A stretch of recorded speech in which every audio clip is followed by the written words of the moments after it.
નમસ્કાર મિત્રો, હું ભૂપેન્દ્ર જેઠવા, મીઠાપુર હાઈસ્કૂલ મીઠાપુર, ધોરણ 12 સામાન્ય પ્રવાહ, વિષય વાણિજ્ય વ્યવસ્થા અને સંચાલન, પ્રકરણ નંબર 1, સંચાલનનું સ્વરૂપ અને મહત્વ. એમાં આપનું હાર્દિક સ્વાગત કરું છું. આની પહેલાના વિડીયોમાં આપણે સંચાલનના લક્ષણોની વાત કરી. જેમાં છેલ્લું લક્ષણ હતું સંચાલન એક વિજ્ઞાન, કળા અને વ્યવસાય છે. બોર્ડ પરીક્ષાની અંદર આ ટોપિકમાંથી થોડુંક વધારે પૂછી શકાય છે. એટલા માટે આ લક્ષણને આપણે થોડુંક વિસ્તૃત નહીં. ટેક્સ્ટ બુકમાં પણ આપણે સંચાલન, વિજ્ઞાન, કળા અને વ્યવસાય કઈ રીતે છે, વ્યવસાયના લક્ષણો ક્યાં છે, એની વાત આપણા ટેક્સ્ટ બુકની અંદર કરેલી છે. એટલે આજનો આપણે ટોપિક આ જ લેવાના છે. સંચાલનના લક્ષણોમાં છેલ્લું લક્ષણ સંચાલન, વિજ્ઞાન, કળા અને વ્યવસાય. અગાઉના વિડીયોમાં આપણે વિજ્ઞાન, કળા અને વ્યવસાય કોને કહેવાય એની થોડીક વાત કરી હતી. થોડોક એનો આપણે કન્સેપ્ટ ક્લિયર કર્યો હતો, અર્થ ક્લિયર કર્યો હતો. સંચાલન એક વિજ્ઞાન છે. વિજ્ઞાન એટલે શું? તો કે વિજ્ઞાન એટલે ચોક્કસ વિષય અંગેનું વિશિષ્ટ અને તર્કબદ્ધ જ્ઞાન, જેને કોઈ કાર્યકારણનો સંબંધ હોય, જે બનાવ અને અસર વચ્ચેનો સંબંધ સ્થાપિત કરતું હોય, એને આપણે વિજ્ઞાન તરીકે ઓળખીએ છીએ. તો વિજ્ઞાનના જે કંઈ પણ નિયમો છે, સિદ્ધાંતો છે, એક વખત સ્થાપિત થઈ ગયા પછી એમાં કોઈ ફેરફાર કરી શકાતો નથી. એટલે કે અફર છે, જળ છે. વિજ્ઞાનના નિયમો જળ છે, ફેરવી શકાતા નથી. અને બધી જ જગ્યાએ એક સરખા જ લાગુ પડે, એમાં કોઈ બદલાવ થઈ શકતો નથી. પણ સંચાલન જ્યારે વિજ્ઞાન તરીકે કામ કરે ત્યારે સંચાલનના જે સિદ્ધાંતો છે, નિયમો છે, એ બદલી શકાય છે. સંચાલનના સિદ્ધાંતો કેવા છે? તો કે પરિવર્તનશીલ, બદલાતા સમય અને સંજોગો અનુસાર એનો બદલાતી રીતે ઉપયોગ થઈ શકે છે. એટલે જેમ વિજ્ઞાનમાં નિયમો છે, સિદ્ધાંતો છે, એ જ રીતે સંચાલનમાં પણ અમુક સિદ્ધાંતો છે, નિયમો છે, સંચાલનની અંદર એનો ઉપયોગ થાય છે. જેમ કે ગુરુત્વાકર્ષણનો નિયમ વિજ્ઞાનનો એક નિયમ છે, બધી જગ્યાએ એક સરખો જ લાગુ પડે. આ જ રીતે સંચાલનનો એક સિદ્ધાંત છે વેતનનો સિદ્ધાંત. હવે આ નિયમ એવો છે કે જો સંચાલકોએ પોતાના તાબેદારો પાસેથી શ્રેષ્ઠ કામ લેવું હોય, વધારે ઉત્પાદન કરવું હોય, તો એને પોતાના તાબેદારોને થોડુંક વધારે વેતન આપવું પડે, કંઈક એને નાણાકીય લાભ આપવા પડે, તો તમે તાબેદારો પાસેથી શ્રેષ્ઠ કામ કરાવી શકો. પણ આ સિદ્ધાંત કેવો છે? બધી જગ્યાએ એક સરખો લાગુ ન પડે. જુદા જુદા સંજોગોમાં એક સરખું કામ ન આવે. માટે સંચાલનના સિદ્ધાંતો કેવા છે? તો કે પરિવર્તનશીલ છે અને સમય સંજોગો અનુસાર એનો બદલાતી રીતે ઉપયોગ કરવો. તો આવી ટેકનિકલ બાબતો સંચાલનમાં હોય એ જરૂરી છે. માત્ર નિયમો જાણતો હોય, સિદ્ધાંતોની જાણકારી એની પાસે હોય, પણ એ સિદ્ધાંતોને એને વ્યવહારમાં કઈ રીતે ઉપયોગ કરવો એની આવડત, કૌશલ્ય, બુદ્ધિ, ચતુરાઈ જો એનામાં ન હોય ને, સિદ્ધાંતો કામ આપતા નથી. માટે એમ કે ભાઈ સંચાલન એક કળા છે. જે રીતે વિજ્ઞાન, સાયન્સ ટીચ્સ વન ટુ નો, સાયન્સ ટીચ્સ વન ટુ નો, એટલે કે વિજ્ઞાન વ્યક્તિને જાણતા શીખવે છે, જાણકારી આપે છે, નિયમો, સિદ્ધાંતો. એ જ રીતે કળા એટલે કે આર્ટ ટીચ્સ વન ટુ ડુ. કળા દ્વારા કઈ રીતે કામ લેવું, સંચાલકોને કળા દ્વારા જ એ જાણવા મળે છે. મેં તમને જેમ વાત કરી કે વિજ્ઞાનના જે નિયમો છે, સંચાલનના પણ નિયમો છે, પણ માત્ર નિયમોની જાણકારી સંચાલકને કામ આપવું. એક સારો સંચાલક થવા માટે સંચાલનના સિદ્ધાંતોની જાણકારીની સાથે સાથે એ સિદ્ધાંતોનો વ્યવહારમાં કઈ રીતે ઉપયોગ કરવો, એની આવડત, એની કોઠાસૂઝ, આંતરસૂઝ, એની બુદ્ધિ ચાતુર્ય સંચાલકમાં હોવું જરૂરી છે. એટલે વિજ્ઞાન વ્યક્તિને જાણકારી આપે છે, તો કળા વ્યક્તિને કામ કઈ રીતે લેવું તાબેદારો પાસે એ શીખે છે. એટલે સંચાલનની અંદર સિદ્ધાંતોની પણ એટલી જરૂર પડે છે. એટલે કે વિજ્ઞાનની જેમ, એટલે સંચાલન એક વિજ્ઞાન તો છે, પણ સાથે સાથે આ નિયમો, આ સિદ્ધાંતોનો ઉપયોગ કઈ રીતે કરવો એની આવડત વ્યક્તિમાં હોવી જરૂર છે. માટે સંચાલન એક કળા પણ છે. એનાથી આગળ વધીએ તો સંચાલન એક વિજ્ઞાન પણ છે, એક કળા પણ છે. વિજ્ઞાન અને કળાના સુભગ સંગમ દ્વારા આજે વ્યવસાય તરીકે વિકસી રહ્યું છે.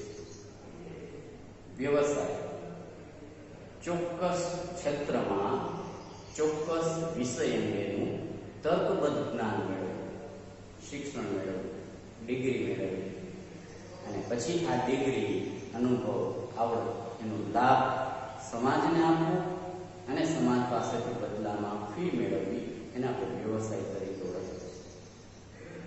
ડોક્ટર, વકીલ, એન્જિનિયર, ચાર્ટર્ડ એકાઉન્ટન્ટ, આ બધી કેવી વ્યક્તિઓ છે? વ્યવસાયિક વ્યક્તિઓ છે, જેણે ચોક્કસ ક્ષેત્રમાં નિષ્ણાંત જ્ઞાન મેળવેલું છે. એ જ્ઞાનનો લાભ એ સમાજને આપે છે અને બદલામાં સમાજ પાસેથી ફી મેળવે છે. એટલે એક સારો વકીલ થવા માટે LLBની ડિગ્રીની સાથે સાથે એનામાં અનુભવ અને આવડત હોવા જરૂરી છે, તો જ પોતાના અસીલના કેસ એ કોર્ટમાં લડી શકે. એ જ રીતે એક ચાર્ટર્ડ એકાઉન્ટન્ટે ધંધાદારી એકમોના વાર્ષિક હિસાબો તૈયાર કરવા હોય તો એની પાસે એ વિષય અંગેનું જ્ઞાન તો જરૂરી જ છે, પણ એ જ્ઞાનને અમલમાં મૂકવાની આવડત એનામાં હોવી જરૂરી છે. મેડિકલ ક્ષેત્રમાં જુઓ તમે તો ડૉક્ટરોએ જુદી જુદી ડિગ્રી મેળવેલી હોય છે. જેમ વકીલ થવા માટે LLBની ડિગ્રી જરૂરી છે, બેચલર ઓફ લો, એ રીતે ડૉક્ટર થવા માટે MBBSની ડિગ્રી, MSની ડિગ્રી, MDની ડિગ્રીની જરૂર પડે. MBBS bachelor of medicine and bachelor of surgeon, MS master of surgeon, MD doctor of medicine. આ બધી ડોક્ટરો માટેની જુદી જુદી ડિગ્રીઓ છે, અને જેની પાસે વધારે ડિગ્રી હોય, અનુભવ હોય, આવડત હોય, એવા ડોક્ટરો સમાજ પાસેથી ઊંચી ફી વસૂલ કરતા હોય છે. એટલે તમે જુઓ, ડોક્ટરોને બધાની ફી એક સરખી ન હોય. ઘણા બધા MS ડોક્ટર હોય તો જે MS ડોક્ટર વધારે નિષ્ણાંત છે, અનુભવી છે, આવડતવાળો છે, એ વધારે ઊંચી ફી મેળવતો હોય છે. એ રીતે એક સારો વકીલ બીજા વકીલ કરતાં વધારે ફી મેળવતો હોય છે. એટલે કે વ્યવસાયી વ્યક્તિઓનું ફીનું ધોરણ અલગ અલગ હોઈ શકે. એના માટે એણે જે શિક્ષણ મેળવેલું છે, એણે જે ડિગ્રી મેળવેલી છે, એણે જે અનુભવ, આવડત મેળવેલા છે, એના ઉપર એની ફી આધાર રાખે છે. તો એક સારો સંચાલક થવા માટે BBA bachelor of business administration અને MBA master of business administration આ ડિગ્રીની જરૂર સંચાલકો માટે પડતી હોય છે. તો ડિગ્રીની સાથે સાથે વ્યક્તિમાં એવી અનુભવ, આવડત, એવી કળા પણ રહેલી હોય કે જેથી કરીને એ પોતાના તાબેદારો પાસેથી શ્રેષ્ઠ કામ કઢાવી શકતો હોય, સંચાલનને સફળતા પાવી શકતો હોય. તો આજના સમયમાં સંચાલન એક વ્યવસાય છે, તો એના આપણે 5 લક્ષણોની વાત કરીએ. પહેલું લક્ષણ છે વિશિષ્ટ પ્રકારના જ્ઞાનની જરૂર. જેમ મેં તમને વાત કરી કે વ્યવસાય કરનાર વ્યક્તિએ ચોક્કસ વિષય અંગેનું ચોક્કસ ક્ષેત્રમાં નિષ્ણાંત જ્ઞાન મેળવવું જરૂરી છે. એની પાસે વિશિષ્ટ જ્ઞાન હોય તો જ વ્યવસાય વ્યક્તિ તરીકે કામ કરી શકે છે. એટલે ડોક્ટર, વકીલ, એન્જિનિયર, ચાર્ટર્ડ એકાઉન્ટન્ટ, સંચાલકો, આ બધી વ્યવસાયી વ્યક્તિઓએ જ્યારે પોતાનો વ્યવસાય શરૂ કરવો હોય એને એક વિશિષ્ટ પ્રકારના જ્ઞાનની, ડિગ્રીની, શિક્ષણની જરૂર પડે છે. બીજું લક્ષણ છે જ્ઞાનમાં વૃદ્ધિ અને સંશોધન. આ બધી જે વ્યવસાયી વ્યક્તિઓ છે ને, એણે પોતાના જ્ઞાનમાં સતત કંઈક નવું નવું ઉમેરતું જવું પડે, શીખવું પડે. એણે પણ નવા નવા સંશોધનો કરવા પડે અને આ જ્ઞાન અને સંશોધનના આધારે એ પોતાના વ્યવસાયની અંદર બીજા વ્યવસાય વ્યક્તિ કરતા આગળ જઈ શકે છે. જેમ જ્ઞાન, અનુભવ, આવડત, ડિગ્રી, શિક્ષણ જેમ વધું ને એમ બીજા કરતા એ વધારે સફળતા મેળવી શકે છે. એટલે વ્યવસાય કરનાર વ્યક્તિ નવા નવા સંશોધનને આધારે પોતાના જ્ઞાનમાં સતત વૃદ્ધિ કરતો હોય છે. મેડિકલની અંદર વાત કરીએ તો આજે ડૉક્ટરો જે ઓપરેશનો કરતા હોય છે, આજે જૂની પુરાણી પદ્ધતિની જગ્યાએ નવી ટેકનિકલ માહિતી આવી ગઈ છે, નવી પદ્ધતિઓ આવી ગઈ છે. ઓપરેશન કરવા માટેના નવા નવા સાધનો છે, જેના દ્વારા એ પોતાના દર્દીઓ, પેશન્ટના ઓપરેશનો કરતા હોય છે. તો આ બાબત એમ કહે છે કે વ્યવસાય વ્યક્તિએ સતત કંઈક નવું નવું શીખવું પડે છે. પોતાના જ્ઞાનમાં એને સતત વધારો કરવો પડતો હોય છે. ડૉક્ટરો છે તો પોતાના અમુક સમયે સેમિનારો યોજે, તાલીમ યોજે અને એમાં બધા ડૉક્ટરો સાથે મળીને ચર્ચા વિચારણાને અંતે નવી નવી જે પદ્ધતિઓ છે ને, નવી નવી જે ટેકનિક, એનું બધા જ ડૉક્ટરો વચ્ચે આદાન પ્રદાન કરતા હોય છે, કંઈક નવું નવું શીખતા હોય છે. અને પછી આ જેણે કંઈક નવું શીખેલું છે ને પોતાના વ્યવસાયની અંદર એ લોકો ઉપયોગ કરે છે. ત્રીજું લક્ષણ છે વ્યવસાય મંડળો. આ જેટલી પણ વ્યવસાય વ્યક્તિઓ છે ને એ પોતાનું સંગઠન ઊભું કરે, પોતાના મંડળો સ્થાપે.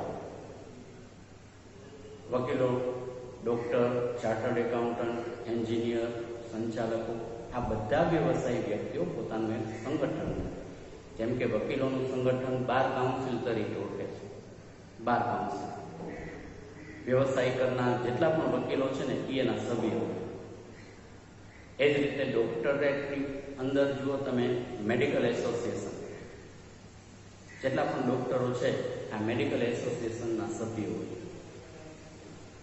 તો આવા સંચાલનની અંદર પણ મંડળો અત્યારે સ્થપાતા જાય છે. એટલા માટે આપણે એમ કહી શકીએ કે ભાઈ સંચાલન એ વ્યવસાય તરીકે વિકસી.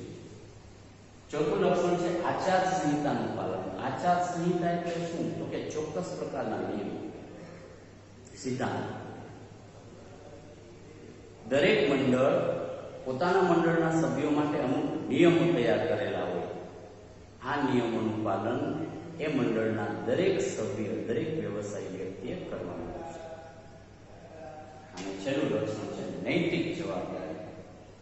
જે વ્યવસાયી વ્યક્તિઓ છે ને મંડળે જે કંઈ પણ નિયમો સ્થાપેલા હોય, આચાર સંહિતા તૈયાર કરેલી હોય, એ આચાર સંહિતાનું પાલન દરેક વ્યવસાયી વ્યક્તિએ કરવું એ એની એક નૈતિક ફરજ છે, એની નૈતિક જવાબદારી છે.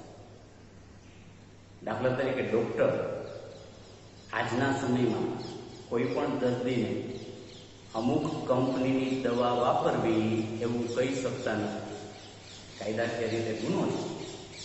અને મેડિકલ એસોસિએશન દ્વારા એક આચાર સંહિતા નક્કી કરેલી છે કે ભાઈ કોઈ ડૉક્ટર કોઈ પણ કંપનીની દવા વાપરવા માટે પોતાના દર્દી ઉપર દબાણ લાવી શકે નહીં.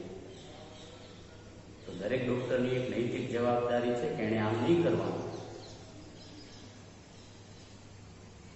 કહેવાનો અર્થ એ છે કે મંડળોએ જે કંઈ પણ નિયમો સ્થાપેલા હોય એનું પાલન દરેક વ્યક્તિએ, દરેક વ્યવસાય વ્યક્તિએ કરવું પડે છે. ચાર્ટર્ડ એકાઉન્ટન્ટ છે તો હિસાબો તૈયાર કરતો હોય છે. તો એ જે કોઈ પણ કંપનીના હિસાબો તૈયાર કરે ત્યારે એની એક નૈતિક ફરજ છે કે એણે એ કંપનીના હિસાબો, નાણાકીય બાબતો છુપાવી રાખવી, ગુપ્ત રાખવી. કદાચ આવી માહિતી બહાર પડી જાય તો બીજા ધંધાદારી એકમો આ ધંધાદારી એકમને નુકસાન કરી શકે. તો ચાર્ટર્ડ એકાઉન્ટન્ટની એ જવાબદારી છે કે એણે પોતાના અસલી આવી માહિતી ગુપ્ત રાખે, બહાર ન પડી જાય એનું એને ધ્યાન રાખવું, એ એની નૈતિક જવાબદારી છે. તો ખાસ કરીને આ ટોપિકમાં 1 માર્ક્સના, 2 માર્ક્સના અને 3 માર્ક્સના પ્રશ્નો બોર્ડની અંદર પૂછી શકાય એવી શક્યતા ખરી. 1 માર્ક્સનો છે સંચાલન એક વિજ્ઞાન છે, સંચાલન એક કળા છે, સંચાલન એક વ્યવસાય છે.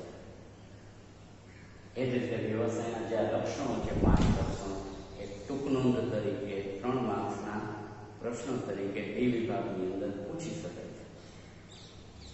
તો આ વિડીયોમાં બસ આટલું જ. ફરી મળશું. આવજો.